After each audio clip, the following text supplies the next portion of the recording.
Saludos, entusiastas de la historia, y bienvenidos de nuevo a Historia Vibrante. Preparaos, porque esta noche nos sumergiremos en un relato de ambición, fe y las realidades a menudo brutales de la geopolítica medieval. Imaginad una época en la que el Mediterráneo era menos una serena extensión azul y más un campo de batalla de imperios, piratas e ideales cruzados. Hablamos de finales del siglo XIV, un periodo a menudo ensombrecido, pero rebosante de historias tan convincentes como cualquiera. Así que acomodaos, tal vez preparad un té, o simplemente dejad que mi voz os guíe a través de las brumas del tiempo. Antes de comenzar nuestra inmersión profunda, hacedme un favor, pulsad el botón de me gusta, compartid este viaje con un amigo y dejadme vuestros comentarios abajo. Ahora, comencemos nuestra odisea en la desafortunada cruzada de Bona.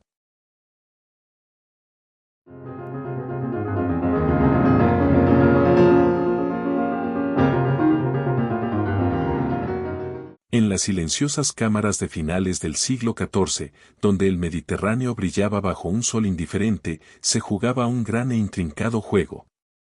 Un tablero de ajedrez geopolítico, vasto y peligroso, se extendía desde las costas abrasadas por el sol de la península ibérica hasta las escarpadas y salvajes costas del norte de África. Y en el corazón de esta volátil arena, nuestra historia comienza, centrada en una figura cuyo mismo título resonó a través de las edades, Martín el Humano, rey de Aragón. Imaginemos, si se quiere, un mundo al borde del cambio, pero aferrado a antiguas animosidades y fervientes creencias. El año es 1399, y el aire mismo parece zumbar con una energía inquieta, una tensión nacida de imperios rivales, fes en conflicto y la búsqueda implacable de poder y botín. Para comprender verdaderamente las corrientes que impulsaron las acciones del rey Martín, primero debemos pintar un cuadro de este complejo tapiz. Por un lado, el reino de Aragón, una formidable potencia marítima, con sus mercaderes y barcos surcando la inmensa extensión de zafiro del Mediterráneo. Sus intereses eran vastos, rutas comerciales que proteger, territorios que defender y un creciente sentido de identidad como baluarte cristiano contra las amenazas percibidas del otro lado del mar. Martín, un gobernante conocido por sus actividades académicas y un cierto grado de piedad, se encontró al timón de este poderoso reino, agobiado por las expectativas de su linaje y las presiones de su época. Luego, al otro lado de las aguas, se encontraba el norte de África, una tierra dominada por el sultanato hafsí. Este era un reino de ciudades vibrantes, culturas ricas y una formidable presencia militar. Pero también era un paisaje fracturado, donde los emires y corsarios locales a menudo operaban con cierto grado de autonomía, sus acciones a veces alineándose y a veces desafiando la autoridad central del sultán. Para los aragoneses, estos estados del norte de África eran tanto socios comerciales vitales como exasperantes antagonistas.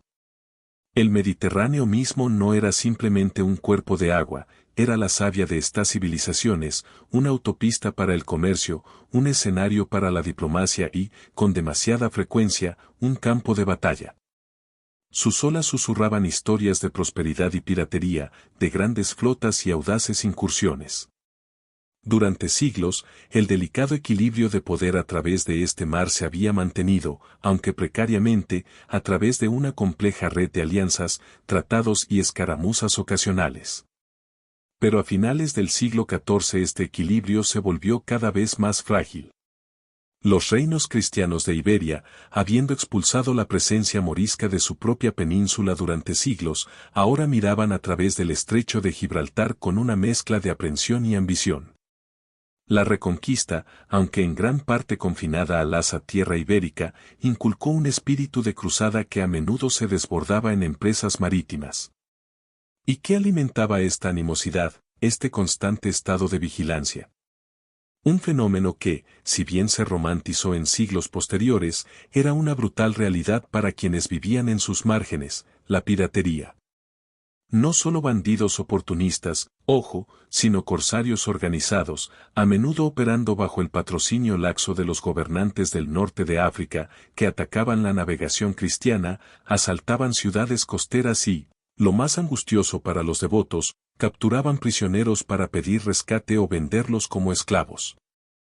Ahora, nuestra historia da un giro más brusco, llevándonos directamente a los acontecimientos que encenderían la determinación del rey Martín. Apenas 2 años antes, en 1397, una profunda indignación había resonado en el reino aragonés. El saqueo de Torreblanca. Una incursión pirata telmeceni, rápida y devastadora, no solo había capturado un número considerable de prisioneros, unas escalofriantes 108 almas, sino que había cometido un acto considerado totalmente sacrílego, la captura de la hostia consagrada. Para una sociedad profundamente religiosa, esto no era meramente un robo, era un profundo insulto a Dios mismo, una blasfemia que exigía retribución. Este incidente, junto con una invasión anterior de Mateo y de Foz, que Martín había repelido con éxito, solidificó la determinación del rey. El tiempo de la diplomacia pasiva, al parecer, había terminado. Se requería acción, un mensaje contundente enviado a través del Mediterráneo.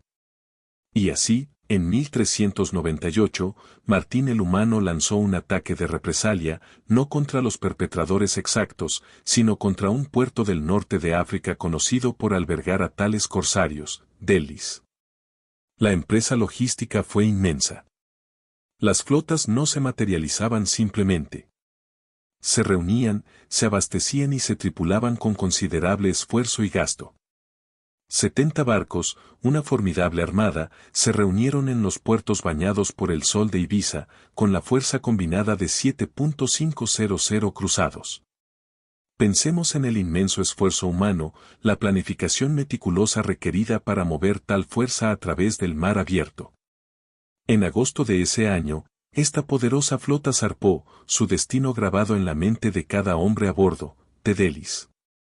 El ataque fue rápido, brutal y, según los estándares de la época, exitoso. La ciudad fue saqueada, sus defensas abrumadas y aproximadamente 1000 aldeanos perdieron la vida en el caos resultante.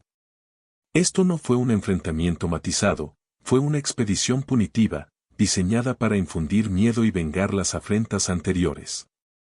Pero la ambición de esta expedición no terminó en la costa norteafricana. Las corrientes de la política europea, particularmente los tumultuosos asuntos del papado, a menudo se entrelazaban con estas empresas marítimas. La flota, habiendo hecho su declaración en el norte de África, luego giró sus proas hacia Aviñón, con un nuevo objetivo, igualmente significativo, relevar al Papa Benedicto XIII. El cisma de Occidente, un periodo de profunda agitación espiritual y política en Europa, con papas rivales que reclamaban autoridad divina. Benedicto XIII, el Papa de Aviñón, estaba en este momento bajo asedio, asediado por fuerzas leales a Geoffrey Boucicaut, quien se oponía a su reclamo al trono pontificio.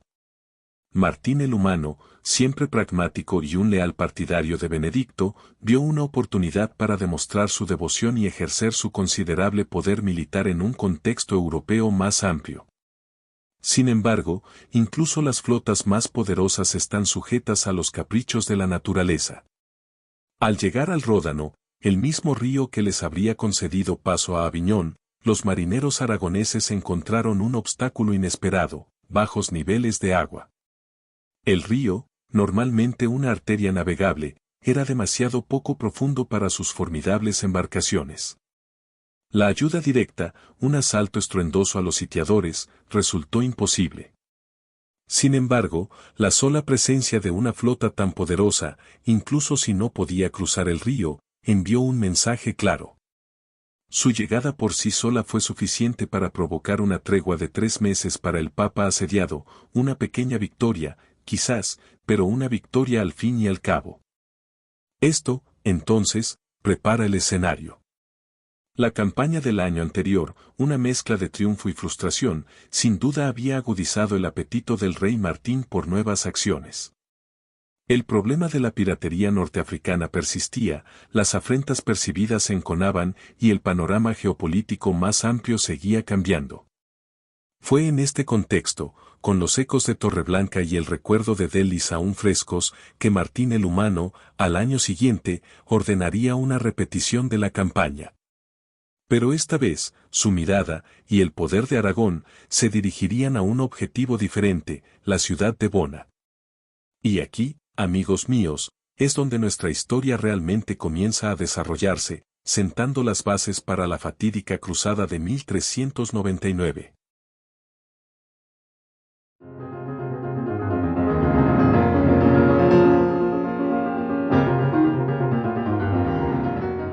Ahora, vamos a desglosar las capas y entender verdaderamente qué encendió la mecha de esta ambiciosa y finalmente malograda empresa. El escenario geopolítico estaba preparado, sí, pero ¿qué chispas específicas encendieron las llamas de la cruzada de Bona? Nos adentramos ahora en los catalizadores muy reales y viscerales del conflicto, la plaga implacable de la piratería, la influencia omnipresente del poder papal y la apremiante llamada a las armas que resonó en Aragón. Imaginemos, si se quiere, las ansiedades diarias de quienes vivían a lo largo de la costa mediterránea a finales del siglo XIV. No era solo una cuestión de rutas comerciales y sutilezas diplomáticas, era una cuestión de supervivencia. El mar, si bien era una autopista para el comercio, también era un coto de caza para los depredadores. Los piratas del norte de África, particularmente del floreciente sultanato Afsí, no eran simplemente un inconveniente, eran una amenaza constante y aterradora. No solo atacaban embarcaciones mercantes, lanzaban audaces incursiones en pueblos costeros, saqueando bienes, destruyendo propiedades y, lo más horrible, llevando a hombres, mujeres y niños al brutal mundo de la esclavitud. Uno de esos incidentes, grabado en la memoria colectiva de Aragón, fue el infame saqueo de Torreblanca en 1397. Esto no fue solo otra incursión, fue un profundo insulto, un sacrilegio que resonó mucho más allá de la devastación inmediata. Los piratas de Telmeceni, en su audaz ataque, no solo se apoderaron de propiedades y capturaron a más de 100 prisioneros, se llevaron la hostia consagrada. Para una sociedad profundamente religiosa, este fue un acto de profunda blasfemia, una afrenta no solo a la corona, sino a Dios mismo. La captura del Santo Sacramento fue un acto que exigía no solo retribución, sino una guerra santa. Fue una herida que supuró, alimentando un profundo deseo de venganza y afirmando la dominancia cristiana sobre el infiel. El rey Martín el Humano, un hombre cuya piedad era tan fuerte como su perspicacia política, no podía permitir tal ultraje. Habiendo repelido recientemente una invasión de Mateo y de Fos, su mirada se volvió hacia el sur, hacia la costa del norte de África. El tiempo de la mera defensa había terminado, había llegado el momento de un golpe decisivo y de represalia. Y así, en 1398, se desató la primera ola de retribución, un preludio de la campaña más grande. Una formidable flota, de 70 barcos de fuerza, se reunió en Ibiza, transportando unos 7.500 cruzados. Esto no fue solo un ejercicio militar, fue una cruzada, sancionada por la Iglesia, imbuida de propósito divino.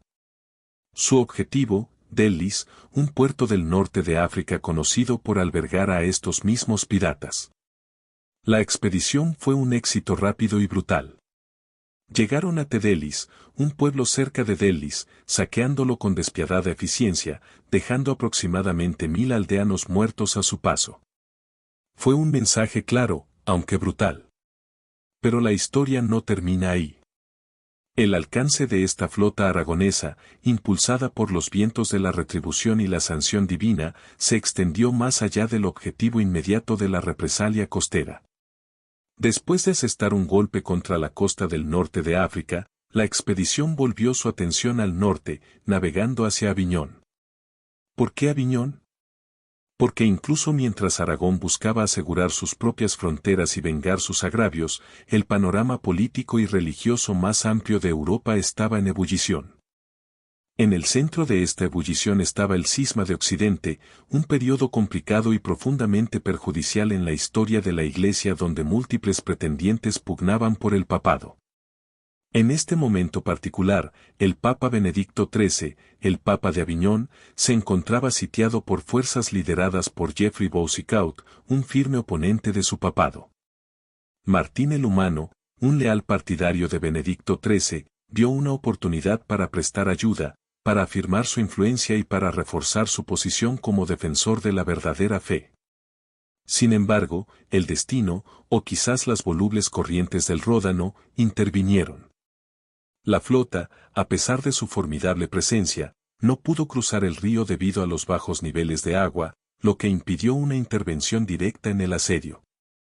Sin embargo, su misma presencia, la pura demostración del poder aragonés, fue suficiente para negociar una tregua de 3 meses para el asediado Papa. Esta no fue una victoria militar directa para Benedicto XIII, pero fue un triunfo diplomático para Martín el Humano, mostrando su destreza estratégica y su compromiso con la cabeza espiritual de la Iglesia. Esta exitosa, aunque incompleta, campaña de 1398 sirvió como un precursor vital. Demostró la capacidad de Aragón para proyectar poder a través del Mediterráneo, para atacar a sus enemigos y para influir en los asuntos europeos más amplios. El sabor de la victoria, la percibida bendición divina en sus acciones de represalia, sin duda envalentonó al rey Martín. El objetivo inicial se había cumplido, pero el problema subyacente de la piratería del norte de África y la amenaza percibida más amplia del sultanato Afsí, permanecieron. El escenario estaba ahora preparado para una empresa aún más ambiciosa. Las semillas de la cruzada de Bona habían sido sembradas. Y así, al año siguiente, con el recuerdo de Torreblanca aún fresco y el éxito de la incursión de Tedelis todavía resonando, el rey Martín ordenó la repetición de la campaña. Pero esta vez, el objetivo era más significativo, más estratégicamente vital, la bulliciosa ciudad portuaria de Bona. Esto no fue solo otra represalia, fue una declaración. Este fue un intento de desmantelar un centro de actividad pirata, de afirmar la dominancia aragonesa y de enviar un mensaje inequívoco al sultanato Afsí. La llamada a las armas salió una vez más, atrayendo hombres de Aragón, Valencia y Mallorca, todos unidos bajo la bandera de la cruz, listos para responder a la llamada del rey. El escenario estaba preparado para una confrontación que daría forma no solo al futuro inmediato del Mediterráneo, sino al legado del propio Martín el Humano.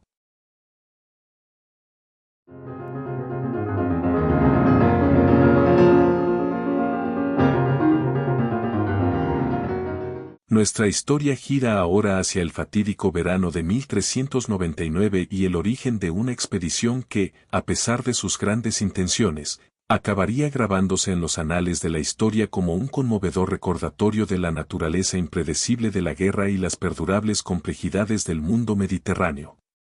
El rey Martín, el Humano, todavía tambaleándose por los acontecimientos de 1397 y 1398, sintió una renovada urgencia, un deseo ardiente de tomar represalias, de afirmar su dominio y de poner fin al incesante acoso que asolaba sus ciudades costeras y rutas comerciales.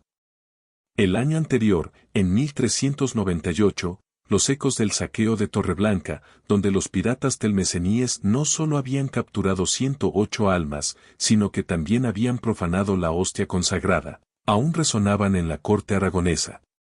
Este acto audaz, junto con la amenaza constante de los corsarios del norte de África, había alimentado la determinación de Martín. Su respuesta inicial, un ataque punitivo contra Delis, había sido una empresa sustancial, un testimonio del poder naval aragonés. Una poderosa flota, de unas 70 naves, con 7.500 cruzados, se había reunido en Ibiza. Zarparon en agosto de 1398, una fuerza formidable, y llegaron con éxito a Tedelis, una ciudad que sufrió el peso de su ira, padeciendo un saqueo devastador y la pérdida de alrededor de 1.000 aldeanos. Sin embargo, incluso con esta demostración de fuerza, la expedición anterior había sido multifacética, sus objetivos se extendían más allá de la mera represalia. Después de su asalto a la costa del norte de África, la flota había dirigido su mirada hacia Aviñón, una maniobra estratégica destinada a liberar al Papa Benedicto XIII de un asedio orquestado por Geoffrey Bossecard, una figura poderosa opuesta al papado de Aviñón. Fue un movimiento audaz, un testimonio del doble compromiso de Martín con la seguridad temporal y la lealtad espiritual. Sin embargo, el destino, o quizás la naturaleza voluble del Ródano, intervino.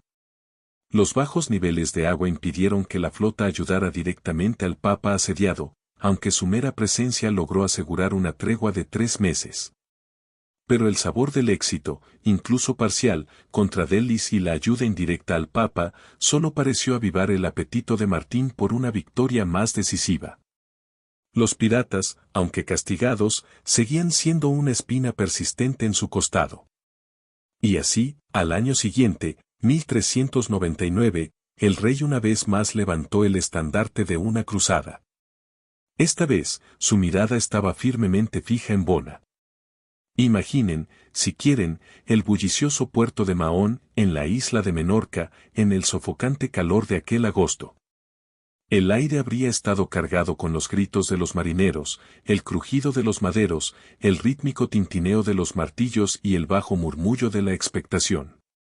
Este era el punto de partida del gran plan del rey Martín.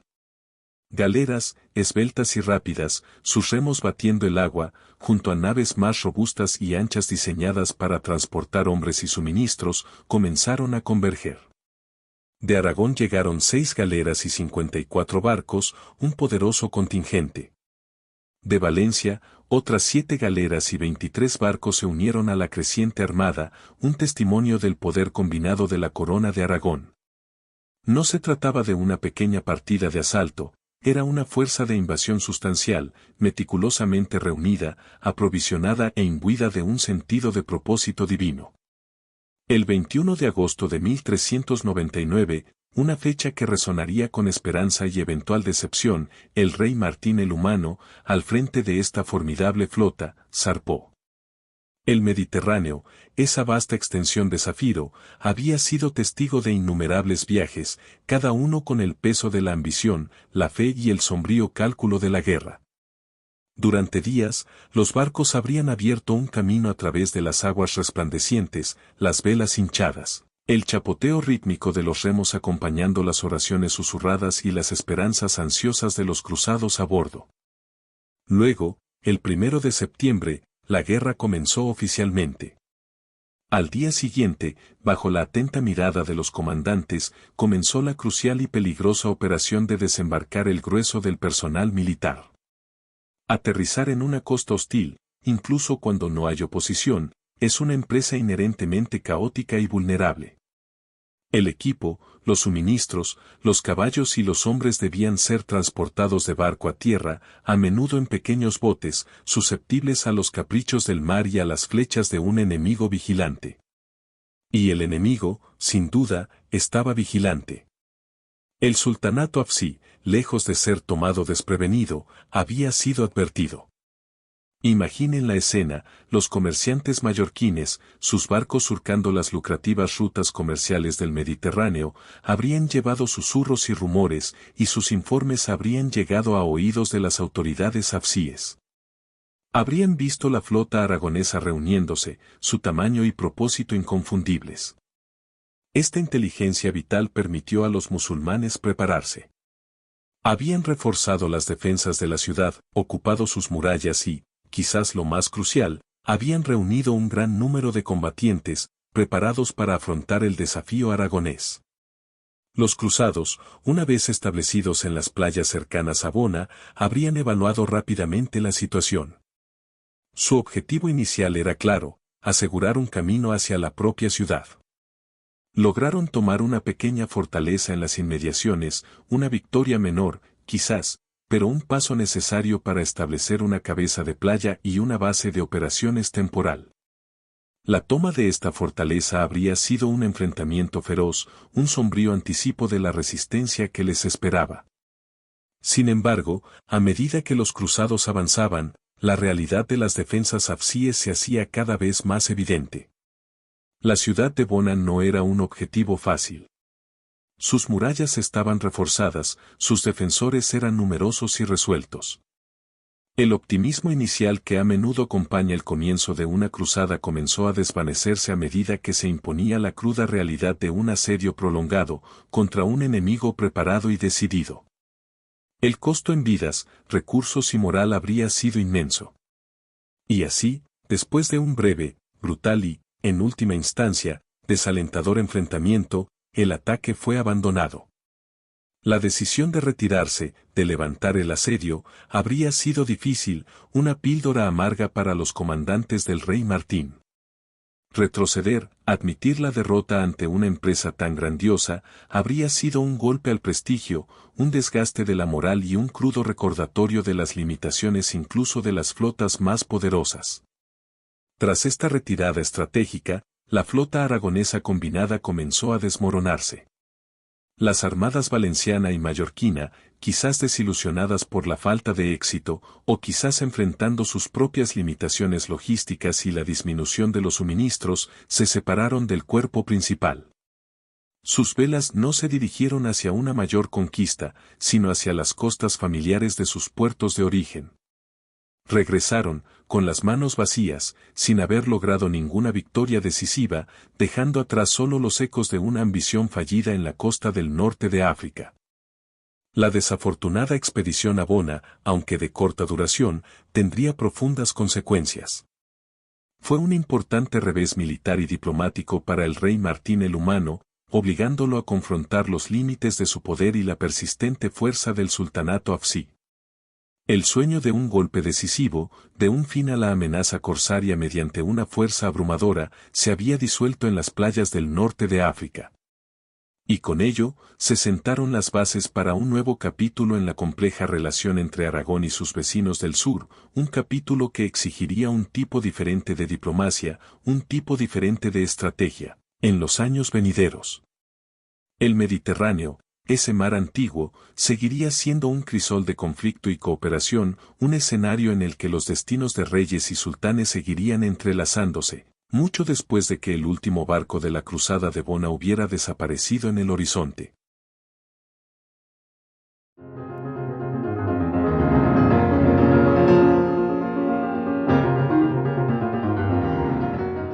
El escozor salado de la derrota, ese sabor amargo que se adhiere a la lengua mucho después de terminada la batalla, fue el legado duradero de Bona.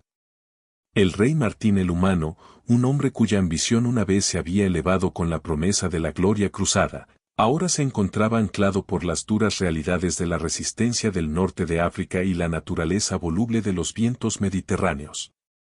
La campaña, nacida del deseo de retribución y de una ferviente esperanza de frenar la implacable marea de la piratería, se había convertido en un crudo recordatorio de las limitaciones incluso de los monarcas más poderosos. Imaginemos al rey, recibiendo los informes, el sombrío recuento de barcos regresados, hombres perdidos y objetivos no alcanzados. El entusiasmo inicial que había impulsado la flota desde Mahón, el sentido de propósito justo, debió haberse evaporado como la niebla en el sol del desierto.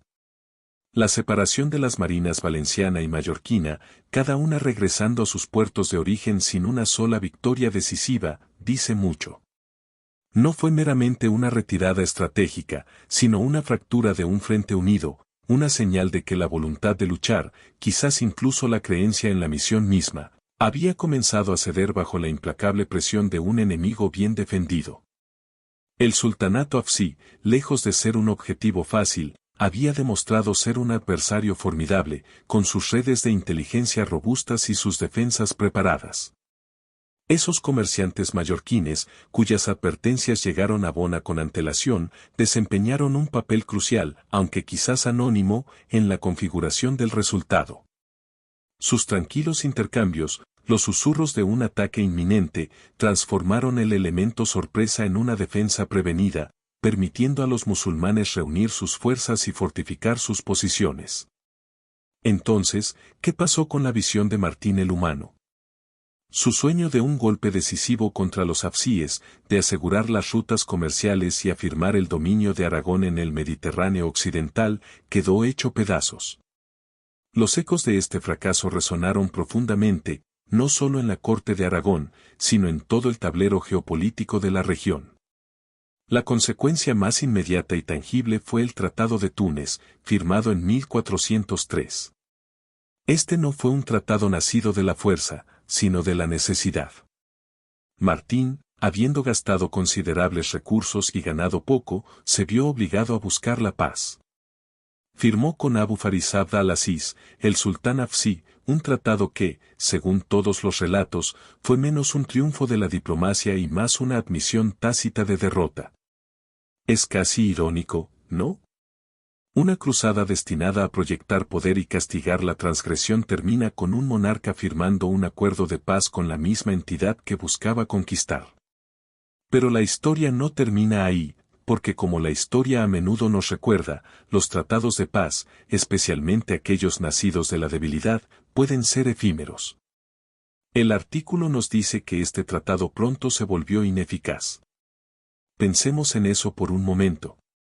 ¿Qué significa realmente ineficaz en el contexto de finales del siglo XIV y principios del XV? Significa que las tensiones subyacentes permanecieron sin resolver, la piratería probablemente se reanudó y la lucha por el dominio del Mediterráneo continuó, aunque quizás con una pausa temporal.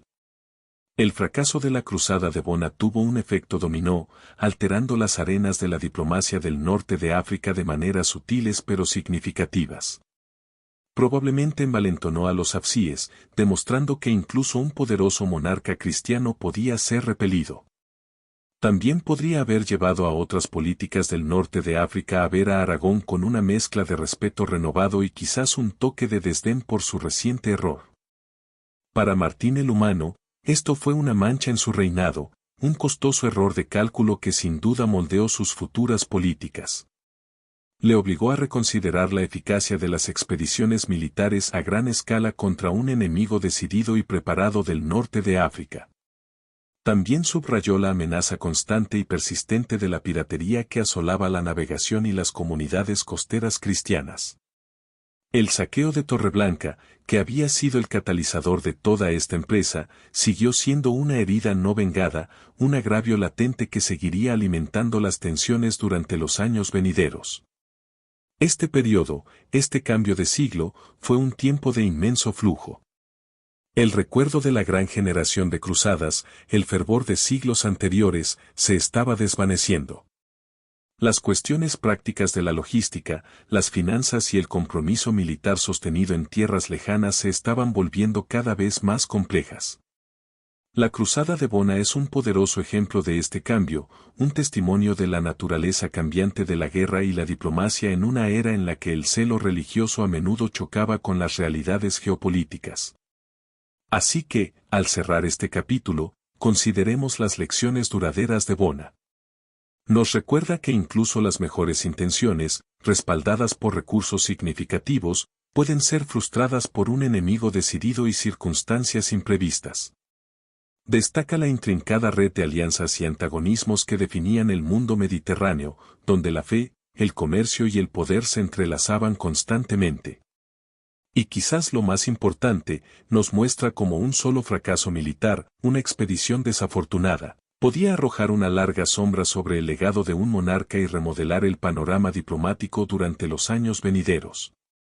Los susurros de Bona, de una cruzada que se quedó corta, sin duda seguirían resonando por las cortes y puertos de Aragón, un recordatorio silencioso de los peligros de la ambición y la fuerza duradera de quienes defendían sus costas. Y así, cerramos otro capítulo en el gran e intrincado tapiz de la historia humana. La Cruzada de Bona, un momento fugaz en el tiempo, pero que dice mucho sobre los desafíos, las ambiciones y los fracasos demasiado humanos del mundo bajomedieval. Es un recordatorio de que incluso las intenciones más grandiosas pueden flaquear ante las implacables mareas de las circunstancias. Si encontrasteis este viaje al pasado tan cautivador como yo, considerad darle me gusta a este video, compartirlo con alguien que ame una buena narrativa histórica y suscribiros a Historia Vibrante para más inmersiones profundas en las historias que dieron forma a nuestro mundo. Siempre estoy deseando escuchar vuestros pensamientos, así que contadme en los comentarios qué os pareció más sorprendente y qué rincones olvidados de la historia os gustaría que exploráramos a continuación. Hasta nuestra próxima sesión, seguid vibrando con la historia.